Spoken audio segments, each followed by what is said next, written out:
Hi everyone, we'll just give it a couple of seconds just to let everybody join us.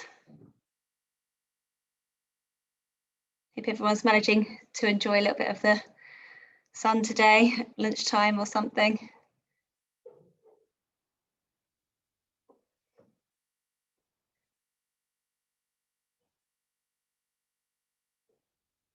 Let's give it a couple more seconds just to see.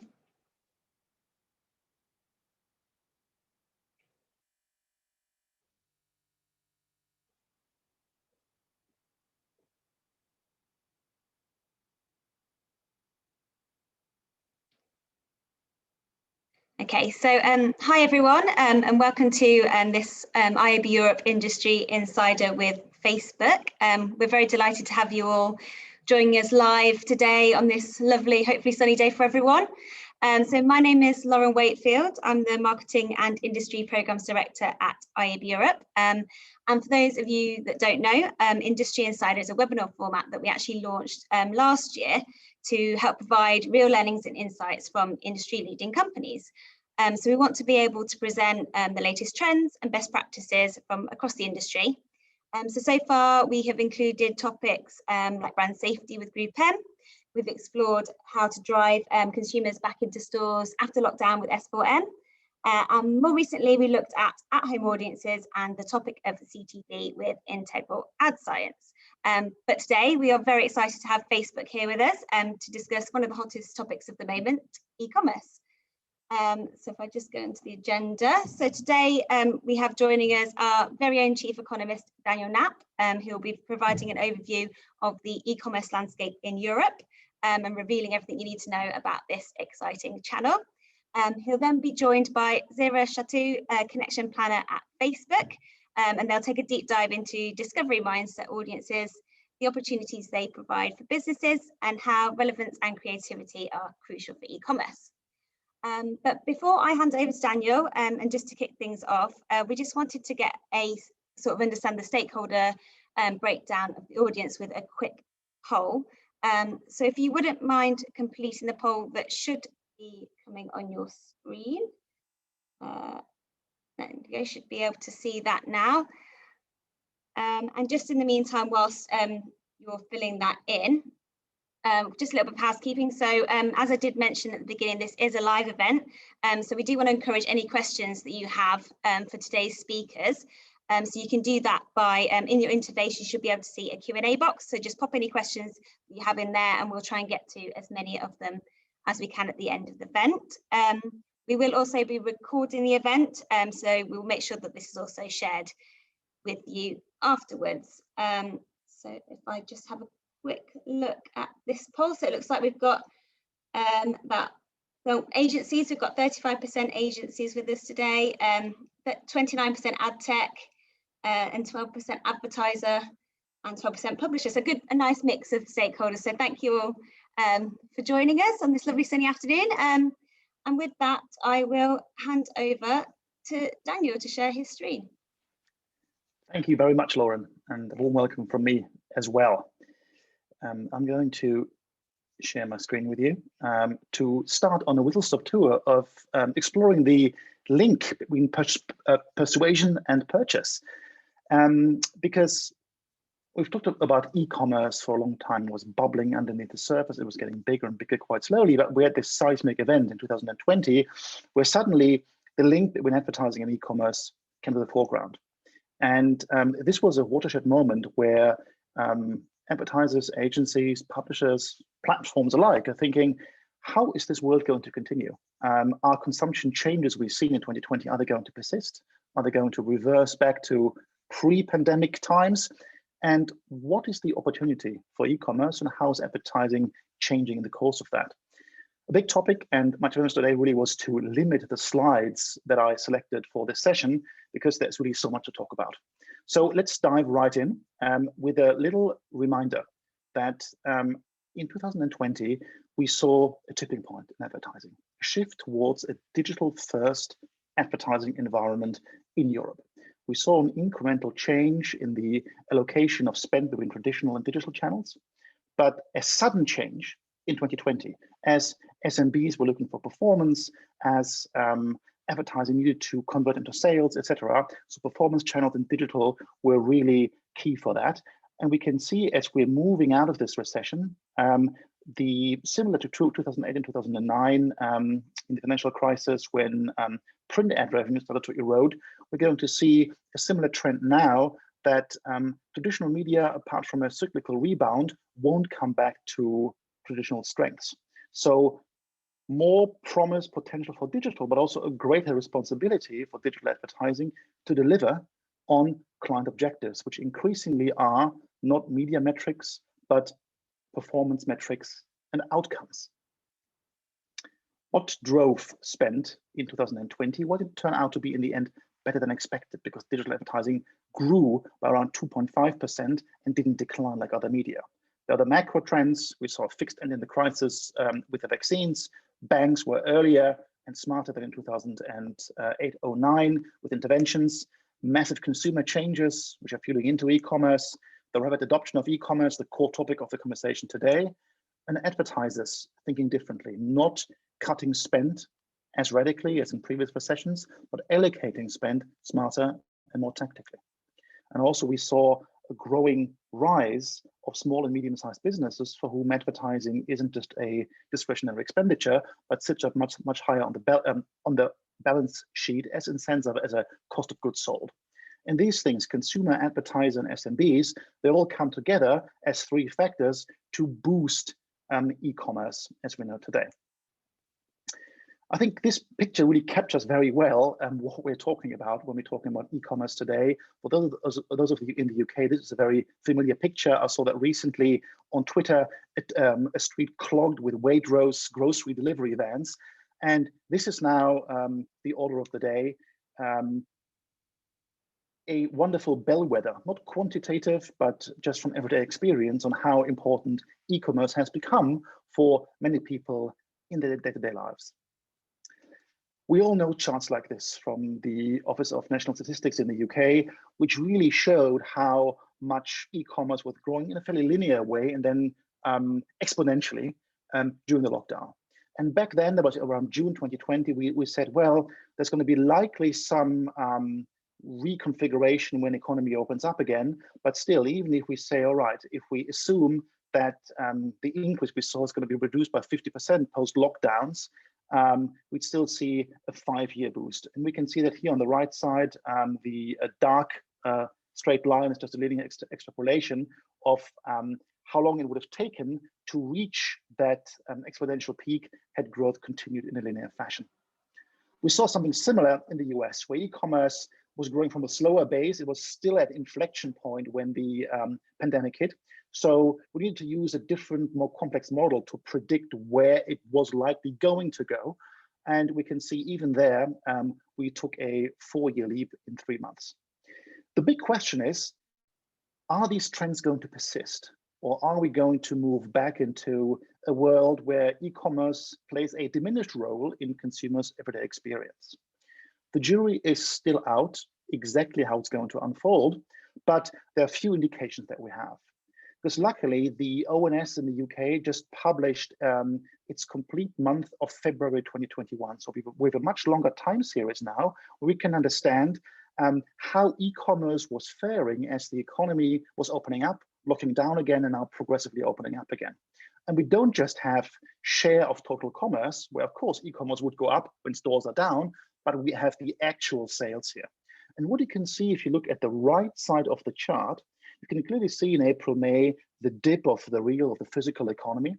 But then as the economy was opening up again, we saw that e-commerce at absolute volumes was maintaining its higher, its higher share and was actually growing further in November and December, and is actually going to be relatively stable in January and February. So early indications that these consumer changes that we're going to see are going to be carried forward, at least in 2021, if not longer.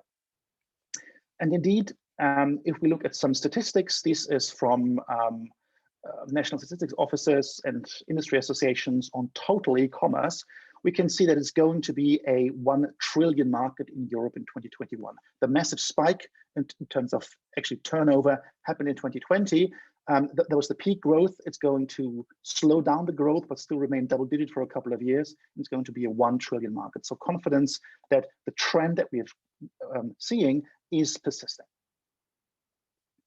If we look at some data from Eurostat, we can see that the majority of people in the EU who are internet users, which is again the vast majority, is actually buying goods online for their personal use.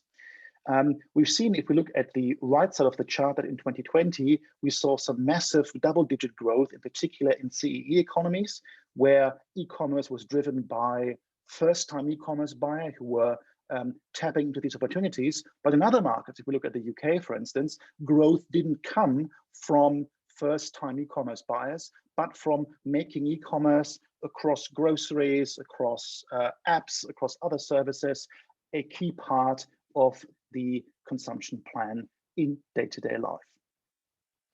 I think the most important thing when we look at how are people using e-commerce today is that e-commerce does two things. It moves brick and mortar consumption online. And we see that on the left side here with data from App Annie, the growing rise of shopping apps. So this is food delivery services, grocery services, fast food services, and so forth. So a traditional offline market moving online. What we're also seeing in other categories, in particular finance is a good example, where you saw the democratization of finance with apps like Robinhood and so forth. In e-commerce, completely new markets are being created that are digitally native. So both things are happening. And this changes the role of advertising in the interplay of persuasion and purchase. Remarkably, when we look at a recent Group M investor presentation, we see this chart here, where communications, which includes paid media, is going to, in the years forward, going to be just about half of the overall mix of customer experience, branding, marketing, and so forth, where experience, website design, and digital experiences, commerce itself, so transactions, and the enabling technology are going to become more important and are going to be linked with paid media. So the closer alignment between the persuasion and the sale is going to be a critical task for advertising in the years to come. And let me explain why this is so important in e-commerce. Here's a great analogy that the team at Luma Partners recently outlined. We're traditional in marketing with a marketing funnel. We put a lot in and we're hoping that a little bit of conversion was coming out. Programmatic has made that much better. Platforms have made it much better. But increasingly with e-commerce, with closed loop attribution, with better data, we're striving towards a world which is more cylinder-based, where we're going to narrowing the funnel in the top and actually keeping as much as possible within that funnel. Reduce waste, widen the cylinder with more media, and actually increase conversions. Why is the move from a funnel to a cylinder model so important in e-commerce? Well, if we look at the economics of e-commerce, one needs to save where one can, because from sales, what you sell in e-commerce, to partner revenue, 40 to 45, 50%, to then general sales administration and so forth, which includes advertising, which is a massive chunk, then down to fulfillment, the EBITDA margin is quite narrow. And you can see the bit here in gray, 25 to 35%, which includes advertising and marketing, is highly variable. So every little bit that we can move from a funnel to a cylinder model in the combination of advertising and e-commerce is going to increase the profitability of e-commerce business models. The e-commerce landscape, though, is drastically going to change. So here we can see from SimilarWeb and RetailX, just a chart on how the top 100 e-commerce sites in Germany were looking like in terms of web traffic, brands, marketplaces, and retailers. This was 2009. But with the rise of social commerce, buying with one click in social apps, something is changing. We got all these different service providers now coming in 2021, creating new marketplaces, which will fundamentally alter how this flowchart is going to look like. So we saw a rise of bedsheet shopping that was bubbling on for a couple of years, but which is now exploding, which means for many categories, in particular mobile first, we see consumption happening after 10 p.m., going far after midnight. We're seeing with this, talked about the funnel, something else, where the integration of influence, content, and commerce is taking place probably within one transaction. So you don't have brand awareness, conversion, advocacy, and so forth in different steps, but it's often compressed into one single act. Some call this the rise of brand performance advertising. Well, this applies widely to many categories. There's, of course, a big clash going on. Someone like Scott Galloway says it's the end of brand marketing as we know it, and Byron Sharp says, well, we still shouldn't overemphasize this and need to consider still the traditional tried and tested models of branding and performance. So very interesting to see how this is going to pan out from an empirical, from an academic perspective. But social commerce is quite small in the Western world. China really is the bellwether for the opportunity, where if you look at the left side, you can see how quickly it has grown. And we can also see how many of the population in China, right now, around 30%, are already using social commerce. Further on the right, we can see that the US is around 10 times smaller, Europe even smaller, but we expect massive growth in the years to come. In particular, as European and US retailers adopt how Chinese companies build their websites. Mobile first, number one, deeper integration with social platforms and commerce platforms, and then also one-click advertising and purchase on apps. So we forecast this will bring about a $15 billion plus across Instagram, Pinterest, and so forth in the Western world just in 2021. And this means we're also moving from more broadly the influencer economy. Platforms build influencers monetize through advertising and paid content, to what some call the creator economy, or what Lee Jin from back then Andreessen Horowitz called the passion economy. Massive venture capital flowing into that, where influencers start to monetize through merchandise, through live events, through other commerce and so forth. So building brands around their reach that converts into actual sales beyond the advertising and paid content. What's also happening in e-commerce is, of course, that the Amazon model, hugely admired and feared by many, is becoming the benchmark that more and more retailers with a significant reach are going to measure themselves against. And we're seeing retail media, so putting placements on your own websites, promoting products from third parties and so forth on your store is going to explode, with the likes of Criteo providing a service layer, or with Walmart working with a trade desk, or others building proprietary solutions. This is going to be one additional growth pillar within e-commerce. We have to say, to conclude though, that despite this massive growth and transformative industry positioning going on, we are still in the very early days. Over 80% of all global commerce is still happening outside of digital channels. So the brick and mortar store will not disappear, but it will also show, or it also demonstrates, how much more market potential there is for e-commerce if it's done well. And with this little introduction, I would like to pass back to Lauren. Thank you.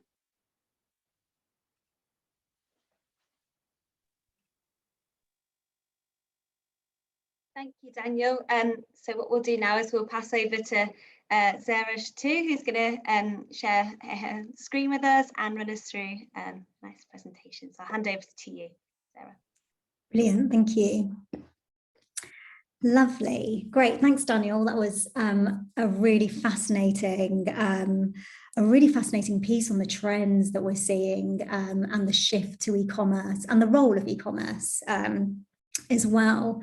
What I'd really love to spend a little bit of time talking about is trends that we've seen on our platform, in particular over the last year, around, where we believe there are opportunities for growth. And for us, we believe it's within discovery. When products find people, businesses find growth. And so I'd just like to spend a little bit of time talking through that.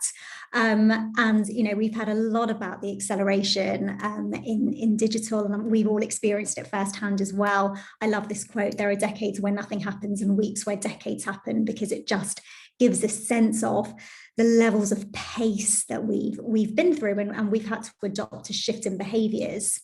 and just taking a closer look at some of these behavior shifts. So we've seen, e-commerce growth for retailers, 159%, huge.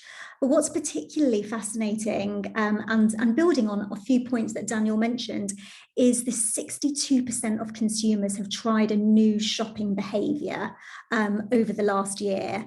This is research from McKinsey and the COVID-19 report. And majority of consumers plan on keeping this behaviour going, which I think is really interesting when you think about new behaviours, whether that's social commerce, whether that's, different ways of consuming a brand. And I think that provides some really interesting opportunities to explore in a little bit more detail. And what we're also seeing is 47% of online shoppers say the internet is making them more spontaneous or impulsive in their shopping behavior over time. So we're seeing this sense of spontaneity and serendipity when it comes to shopping behaviors fueled by social. So we can see here 52% of online brand discovery happens in public social feeds. And we know this discovery mindset is what users are in when they're on our platform. So 83% of Instagram users have discovered new products on the platform, and 78% of Facebook users have purchased the product that they've discovered on this platform. And I'm personally fascinated by the opportunities this provides for growth when we think about how people are using social platforms to discover things that they didn't know they wanted, and the opportunities this provides for new brands.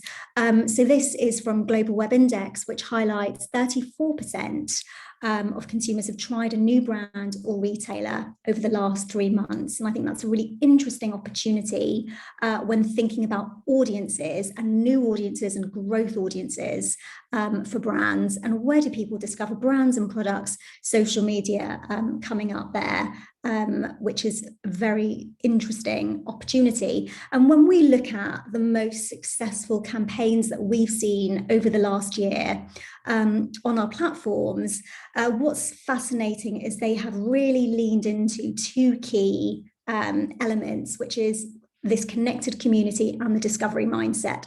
And I suppose these are two quite distinct areas that you are able to gain within our platforms. And we've seen the most successful campaigns really supercharge these. And it's shifting the way people are connecting with brands on our platforms, and it's shifting the opportunities as well, and providing new opportunities. Because the reality is we were forced to reimagine how to connect with each other and how to connect with brands. And we've seen shifts in products behavior as a result. So we have seen a 200% increase in live as a way to get closer to your audience and a more authentic way to get closer to your audience. 72% now consider AR as a fun way to interact with brands. So the kind of level of risk has been removed. And we've seen a huge growth, over 3 times growth in local groups, and really trying to look for ways to support and feel connected to your local community. And what this has done is we've had to reinvent and reimagine how people could connect on our platform. So we launched messenger rooms at the end of last year. We have a huge investment in reality labs. We launched Oculus Quest 2 in October last year, and Balenciaga used it for their autumn-winter runway show. And I just think they sent the kind of VR headset to 330 guests to really kind of watch that show. And it's such an immersive experience, and it's such a fascinating way to experience a brand. And I think this expansion of touch points is really shifting our experience, but also our expectations of brands. So now we can see 82% agree that social media has heightened their expectations around brand interaction, and 83% believe brands should use social channels to create a sense of community. And I think this is interesting when we start to think about a reset in expectations and a reset in how people are experiencing brands. And I think there is something to be said about joy and that positive experience that you're now getting from an expansion of touch points, and how that plays out into shopping behaviours. And this, coupled with this discovery mindset that we know people are in, is starting to shift what we see as a really interesting trend on our platform from simply going shopping, which is looking at shopping as quite a transactional, functional process, with quite a premeditated, I need to purchase this, to always shopping, viewing online shopping as this delightful curated experience while going about everyday activities. So it's just, you're always open to shopping. You're in this discovery mindset, you're always shopping. And this is an interesting shift because we think that the opportunity here is huge. So when we look at the latest data from the World Bank, which was cited in the Economist's Future of Retail report this month, the e-commerce globally is worth 4.2 trillion. It is huge and it has had incredible levels of growth. But it is ultimately based on intent. It is based on giving people what they want based on the signals that they have provided.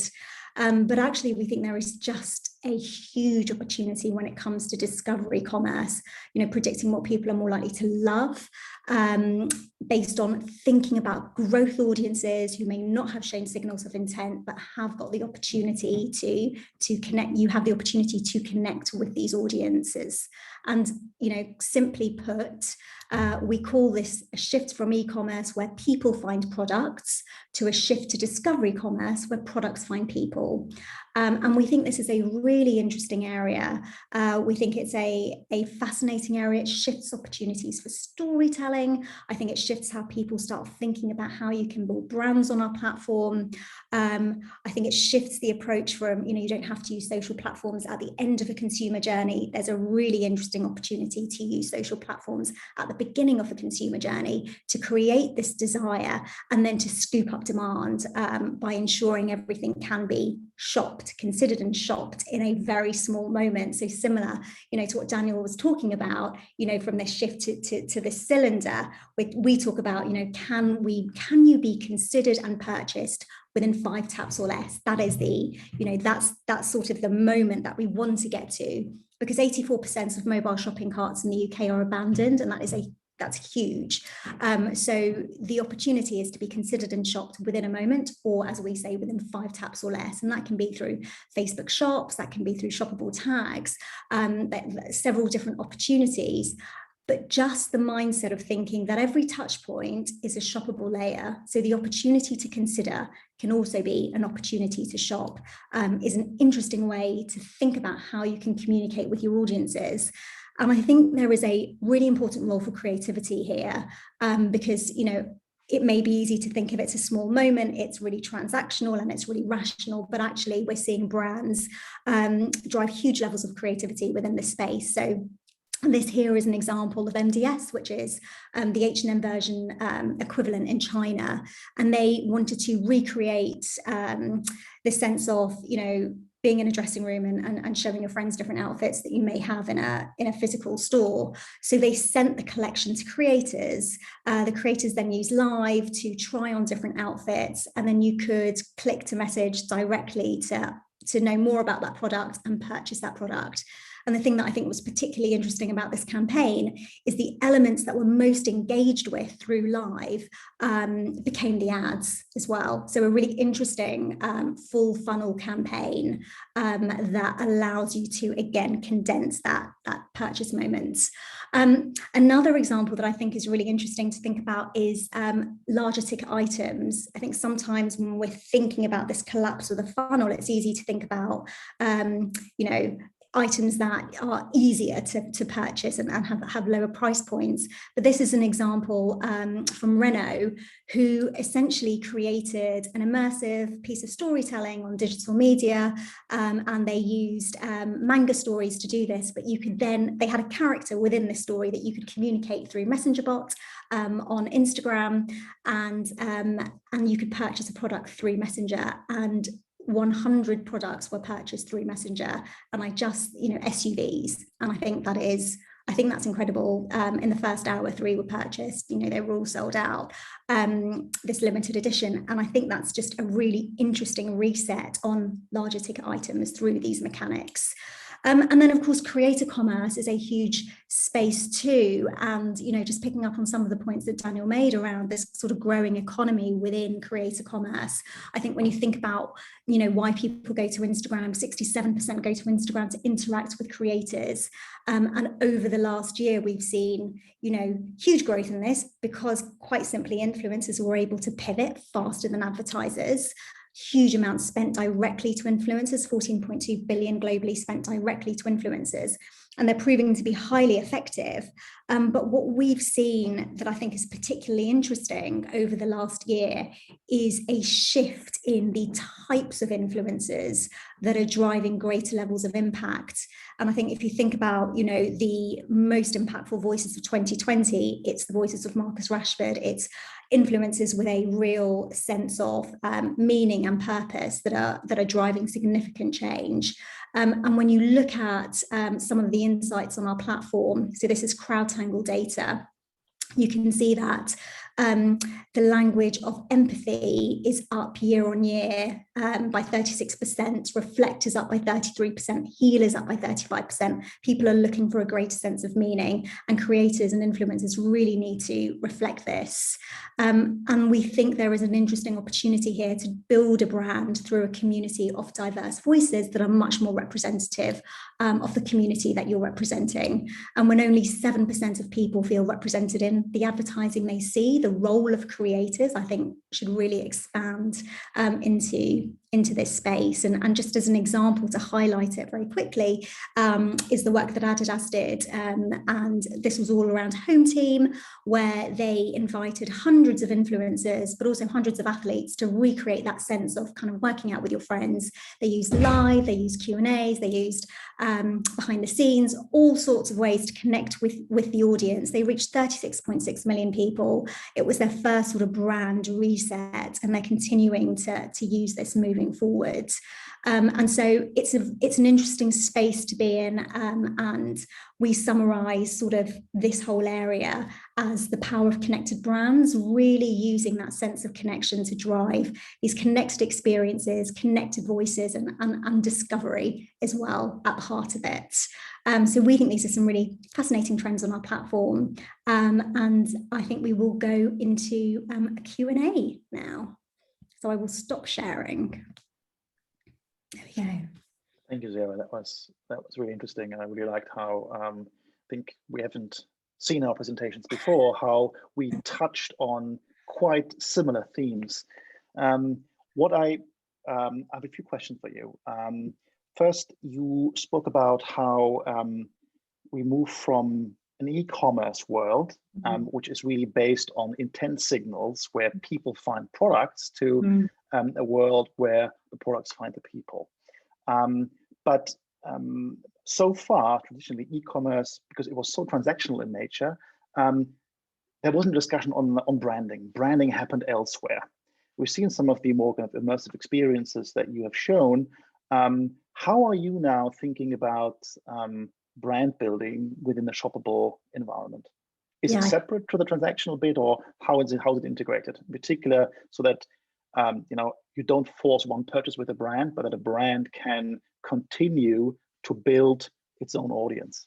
Yeah, I think that's a great question. I think, I would say it's a real reset. I think everything we've seen over the last year, we've seen such levels of digital acceleration. Of course, most industries have had to pivot in one way or the other, and as a result, we all this is a moment. It's a reset moment on how at least we're seeing people use our platform and how brands are driving effectiveness on our platforms as well. I think it's one thing. I think that the conversation around brands and performance is an important conversation, but I think these things are being brought closer and closer together to mirror how people are shopping. Because if you're able to be considered and purchased within a small moment, you're essentially able to move someone who's out of market, bring them in market, and then allow them to purchase. So you're going through that brand funnel at pace. And so I think, so number one, I think to your question, I think this is an integrated approach. To the second part of your question is, how are brands being built on our platform? I think there's a couple of things. The first thing is this expansion of touch points. There are so many more touch points available to build a brand. And the experience you get with that is, one that's quite emotional and positive and full of joy, and can drive distinct behaviors, which I think is really important. When it comes to you had the Byron Sharp and Scott Galloway piece, distinct behaviors being incredibly important to build brands. I think when you look at some of the most successful brands on our platform, Glossier, Gymshark, they're distinct brands. So I think you absolutely can build brands on our platform. I think the expansion of touch points allows you to do that in interesting ways. But I think what we've seen over the last year is the scale, the scale of how people are using these touch points means that you can have these ideas don't have to be sort of small, shiny things. These ideas are big ideas with scale. And just going back to one of your points, in your presentation around outcomes, I think we really have to think about what is the brand outcome we want to shift. And I think with some of these examples that I've shared, it's around brand associations, building that deeper connection through these more immersive touch points that can start to shift those brand associations. So yes, I think it's a fascinating opportunity to build brands, and I think there are so many interesting possibilities. I think it's a really exciting time to be in brand building. I think it's fascinating how the rule book of branding is being rewritten, and we know there are different academic camps about this. And it will be fascinating to see how this will pan out from a research perspective. But one thing that we are seeing at IAB when we speak to e-commerce players and also to brands is that brand building isn't just a narrative anymore, but even the logistics, how quickly the product arrives, the seamlessness of the experience, fulfillment, pretty dull and technical things you'd think. Are becoming really important. How is it being packaged? How quickly is it going to arrive, and so forth? So there are other attributes in an e-commerce world that flow into branding metrics than in the physical world. Yeah, I completely agree with that. And I think we need to start using the language of growth when it comes to, ultimately what is, brand is to drive growth. It's to drive long-term growth. That's what we're looking at. And that doesn't just have to come out from advertising. There are so many more, touch points, like you say, packaging, customer service, there's so much more within that space. And I think it's really important to consider that and to use the language of growth, because that's ultimately what we want brands to deliver on. Just thinking about that, and thinking about the role of different touch points, in your presentation, just to ask, just to build on your point, it's clear that the trend towards e-commerce is going to continue. What do you see as what role now would you say, bricks and mortar play? What is, less maybe about the balance, but more about the role of each of these areas when it comes to contributing to a brand? I like how you phrase the question, because the balance would mean we'd go into an argument of either or. Is there going to be some, displacement war and so forth? Yeah. And I think we agree it's a given that both are there. But what function in brand building, in consumption, in purchase, does a brick and mortar store or environment play when you can buy online as well? There are a couple of factors to this. E-commerce might not always be the best option. You could look at a product online, but pick it up around the corner, or the other way around. You look at it in the store, and you then let purchase it online. So the boundaries are shifting. We are seeing more brands, in particular digitally native brands, to build customer relationships and to highlight what really distinguishes them, that a digital pure play curation is not always necessarily enough. So you see now stores which are more like showrooms. There were mono brands like Tesla who would introduce that, but increasingly, and there's a lot of VC funding actually in that space right now, where stores are there to experience the product tactically, haptically, and so forth. And it becomes less important actually where the purchase is being made, online or offline. But a physical environment is often required to broaden the product experience. And I think this is an interesting symbiosis between the physical and the e-commerce world. We're going to see a lot of interesting innovation in the years to come. Yeah, I think that's a really interesting point. I recently read a piece on Nike, and they've sort of come out and said 40% of their budget will be is digital based, but actually they've just launched, this incredible physical store, which is based on, immersive experiences and really getting a sense of or feeling the sentiment of the brand through experiencing it. So yeah, I think that's a really interesting role that the physical can play. It will probably vary between categories. We've seen, I think in my presentation, there are digitally native categories that e-commerce has made possible. Think of your SL subscriptions, think of finance apps, think of games and so forth, which don't need that physical store equivalence, but other categories might need it. But what you see, even in the world of finance and gaming, is that once lockdowns are over, that face-to-face events where communities come together become important again. So hybrid models, in one way or the other, are going to be something that brands need to consider. Talking about changing the playbook, I mean, I talked about the move from the influencer to the creator economy. And you spoke about how the influencers that were popular in 2020, the tone they employ, and you gave the Adidas example of a very diverse set of influencers, how this has been changing. How do you at Facebook think about influencers? Has the pandemic changed it, or is e-commerce changing which brands you say should match with which influencers? Yeah, I think, yes, I think over the last year in particular, there've been shifts. So, looking at that CrowdTangle data around shifts in language that is most interacted with, heal coming out, reflect coming through, there is a change in sentiment kind of culturally around, this sense of needing to connect with others. And I think that we're seeing that play out on shifts in our platform. We're seeing therefore that play out in what people are looking for when it comes to influencers. Our most recent sort of study we did into the Gen Z audience called Meet the Future was a real deep dive into what this audience are looking for, what they're motivated by. And when we spoke to them about influencers, they're looking for people who, have had a sense of it, they've achieved things, or they have gone through some sense of challenge and have resilience. Those are the behaviors that they're looking for themselves, and they want that reflected in who they're following. So, the number one influencer for the Gen Z audience is Grace Beverley, who's, an entrepreneur, former Oxford graduate, launched her own health and fitness line. So I do think what people want from who they're connecting with has shifted.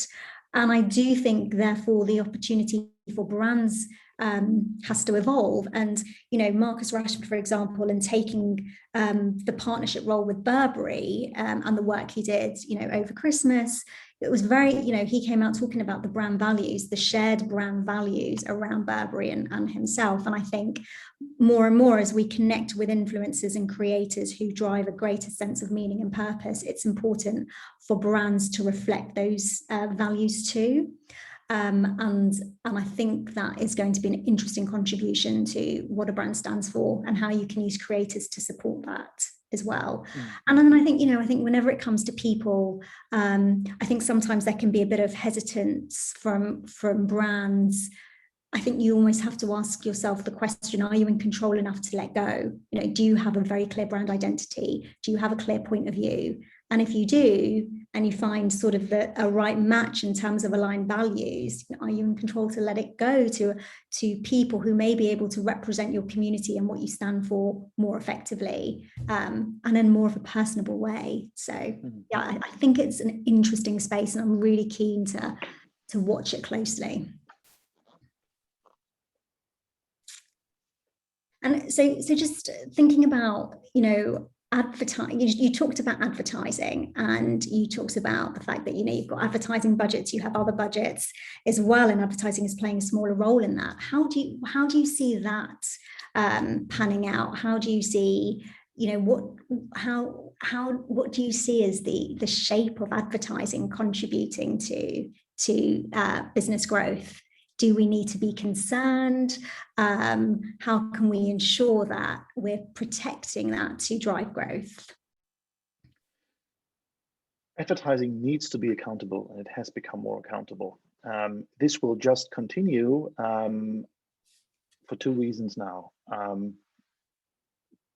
Number one, you have procurement directors and others in big brands often controlling the spend, and in particular coming from small brands, but also moving into the larger ones, is now advertising is kind of a necessary cost of doing business and not really the discretionary expenditure anymore.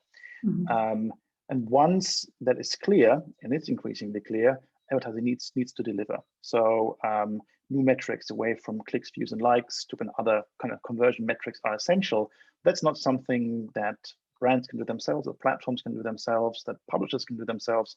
That really requires new standards, definitions, transparent and accountable metrics throughout the ecosystem to allow to measure that. And once that's in place, I'm optimistic, because that means there is not a natural cap anymore on ad spending, but it can scale with the business.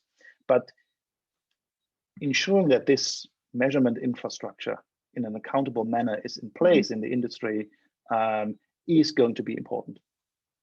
Yeah, agree. Accountability is everything, I think, especially as we see greater levels of opportunity within brand in particular. The accountability is so important. One other thing on that is, of course, that traditional buckets of what's advertising spend, of what is, let's say, other types of marketing spend, that's going to be much more loosely defined, where the paid media bucket, as we've seen in the statistics, is not going to grow much, probably in line with inflation in the Western world in a couple of years. But it will vary again by brand, it will vary by campaign, and a key issue is going to be how it's going to be used in the overall orchestration of things. So how can paid media boost commerce? How can it boost the customer experience and so forth? The planning is likely not going to happen in paid media silos only, but in connection with other areas of marketing initiatives. Yeah, I agree. Sense of entire integration is a really clear theme that seems to be coming out of this. But with that, so I already mentioned there, I mentioned measurement. We talked about influencers and the kind of compression of the marketing funnel. I think when Facebook started, you now have more than 9 million advertisers, some big, some small, but there was a sense that it was kind of really about transactional advertising. So how, coming from like a media neutral background now, how has your view on what social can do for companies, for brands, how has that changed in the last year or so? Yeah, big question. Yes, so I suppose because my background was at a media agency heading up strategy, I think, I think it really reflects a lot of what we've discussed. I think expanding the view on how, Facebook and Instagram can build brands. It's not just about the last moment in the consumer journey. It can be the first moment. Think about where the consumer journey starts, not just where it ends, because with a collapse, you've got to be thinking up front too. I think about growth audiences, I think is a really important point. But I'd also say, I think what's particularly interesting as well is how you can use social platforms to build purpose, and how you can mobilize a community to do good, especially in the environment we're in. I mean, it's really great. Recently been announced that $5 billion has been raised for nonprofit and social causes through Facebook and Instagram. And I think what's particularly interesting about that is most donations were under $25. And that's really interesting because it just shows the agency that you can have and what you can contribute to. And, what is the role that brands can play in facilitating that? A really tiny example is Pandora used an AR filter to donate money to UNICEF. So if you open the AR filter, it donated X amount of money just immediately. But there are so many, we talk about this expansion of touch points. There's so many different touch points that can contribute to a role that can ultimately drive, positive shifts for society and culture. And I think thinking about how you mobilize a community of people to do that is something that we should consider more, and the opportunities that provides. And I think, Sarah, we have some questions from the audience. Lauren, is that right? Yes, we do. Firstly, thank you both for your presentations. They were really insightful and interesting for us all, so thank you for those. So yes, we've had a few questions come in. I think I'll start with Sarah on a couple of these. So you were talking about influencers as part of the discovery process. You also mentioned creators as well. How do you see that they differ in terms of? Yes, they're one and the same thing. Sorry, that's just a language piece. I think you can either think about, I think we often use the language of influencers. I tend to think about influencers as creators because of what they can contribute to a brand, but also how we can ensure that we are thinking about them as what they can create, for the overall impression of the brand. So that's just a language piece. That they're one and the same thing. Okay, perfect. Well, interesting you mentioned that, Sarah, because for me, well, they could be the same thing. Yeah, maybe it's just a language thing, but analytically, I see them as different. So I see an influencer as someone who monetizes reach through advertising, paid content, sponsorship, and so forth. An influencer can become a creator. For me, a creator is someone who takes the influence into the next level, who moves it out of the media and the reach environment and builds a personal brand with a transactional relationship. For instance, it could be, as you mentioned, it could be a sports brand, it could be live meetings, but it could also be something entirely unrelated to advertising. It could be a newsletter, it could be an event, something like this. So it's kind of making a commerce-based business around the reach, supplementing paid media, supplementing advertising, paid promotions, and so forth. I think that's really interesting. I was just going to say, I think that's a really interesting kind of way of thinking about it, and almost thinking about, if we're thinking about influencers and creators as, media channels in some ways, and thinking about those outcomes, you've got almost like thinking about them as within the construct of T-shaped plans. You've got your sort of reach, and then you've got this in-depth opportunity to kind of build deeper connections and associations in some way. So yeah, I think that's interesting. Maybe Kylie Jenner was the proto-creator with Kylie Cosmetics. Yeah. Brilliant, thank you. So kind of just sticking on the kind of creator path. So do you incentivize brands to use better creative videos to engage with consumers through your platform? As shoppers, we want the best quality pictures and videos. What advice, incentive is there for brands to optimize better for digital conversions? Yeah, I think we're always, I think we want the same thing. We want to ensure that it's a positive experience that everyone is having on our platform, and they're experiencing the brand in the most kind of valuable way. And yes, there is support around kind of best practice to provide the most valuable content. So yeah, we all win when there's great content that connects with audiences, and that's what we want. Exactly. So Daniel, this is perhaps a little bit more one for you as well. So what role do you see voice and smart speakers playing in e-commerce? There was a big discussion about smart speakers a couple of years ago when they were being discovered as a marketing channel. And I remember a Burger King campaign where the campaign was implemented that if you asked your speaker, it would read out the recipe of I think it was the Whopper, and someone felt that there was a privacy intrusion, and they altered the Wikipedia page to put some nasty ingredients in there. Bottom line is, it was a couple of years ago highly intrusive, we've seen, to connect kind of voice assistants to marketing, because it listens into the house. It's something else. But this perception has changed now. We always know that technology and privacy are at odds, but that's kind of happens throughout times in history.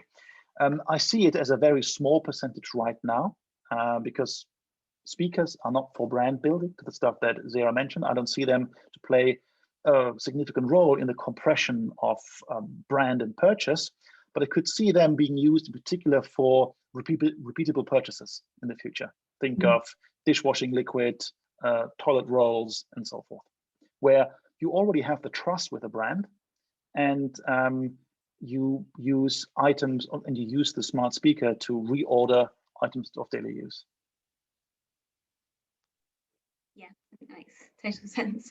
And I think we've got probably time for one more here. So let's have a look. So there's been a big rise in the use of chatbots for brands.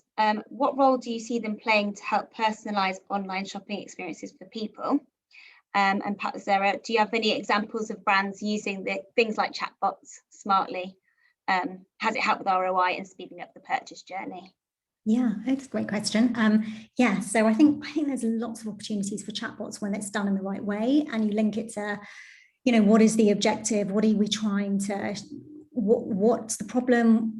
How can this bridge the gap? So, for example, I think L'Oreal's got a great example. So, in this current context that we're in, within beauty, the need for a beauty representative at the end or close to the end of a purchase is really important, where you have sort of that one-to-one relationship with someone and you ask them questions, and that level of reassurance. In fact, 2 out of 3 consumers within the beauty category want that. And of course, you can't have that at the moment. So chatbots, from this perspective, really solving a problem, are incredibly important at that end of their journey. What L'Oreal did was they created the beauty festival, and essentially they got their representatives, who obviously weren't working at the time, aren't working right now. This is an example in China. They got the representatives to be in a socially distant, safe way, to be able to bring them together and to be able to comment on any questions, but then they used chatbots as well to support that. They actually saw a 400% increase in sales because of that. Oh, wow. And so, yeah, so it's huge levels of success, but I think thinking about how you can inject a level of creativity towards the end of a consumer journey is really important. That solves a business problem. I think that's a great example of chatbots. Yeah, that's a really great example.